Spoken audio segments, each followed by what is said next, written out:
Dear all, మన పెద్దపల్లి జిల్లాలో 6 years అమ్మాయి ఒక రేప్ చేసి చంపేసి వాడు అఘాయిత్యానికి పాల్పడ్డాడు. లాస్ట్ ఇయర్ చూసుకుంటే బంజారాహిల్స్లో ఒక బస్సు డ్రైవర్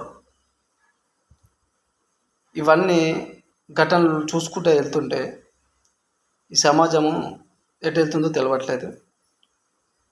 తెలంగాణలో హోంశాఖ, రక్షణ శాఖ విఫలమైందా, విఫలం అవుతుందా? వాళ్ళకు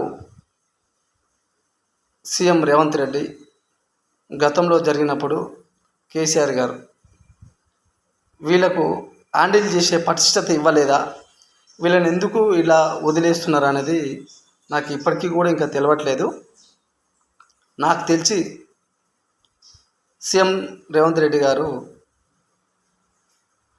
ఈ 2 డేస్లో ఆ అమ్మాయి మీద అఘాయిత్యం చేసిన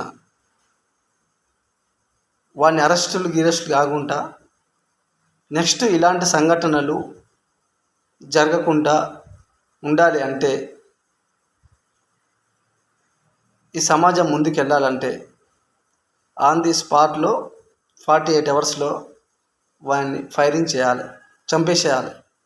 ఎస్, నెక్స్ట్ ఇంకొకడు తప్పు చేయాలి అనుకుంటే వాడికి ఉచ్చపడే విధంగా తయారు చేయాలి. ఇంకొకటి, స్కూల్స్లో బస్సు డ్రైవర్లు ఇంకా ఎవరే కానీ others peoples so and so ఎవరికైనా ఏ జాబ్ కావాలన్నా వాళ్ళకు ఆధార్ కార్డులతో సహా వాళ్ళ ఆర్గనైజేషన్ కాడ ఉండాలి.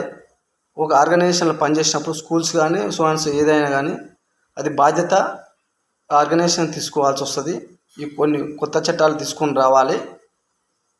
ఇలాంటి సంఘటనలు జరగకుండా ఉండాలనుకుంటే సీఎం రేవంత్ రెడ్డి గారు ఆన్ ది స్పాట్లో 48 అవర్స్లో వాడిని కాల్చి పడేయాలి. నేను విజ్ఞప్తి చేస్తున్నా. జై హింద్, జై తెలంగాణ.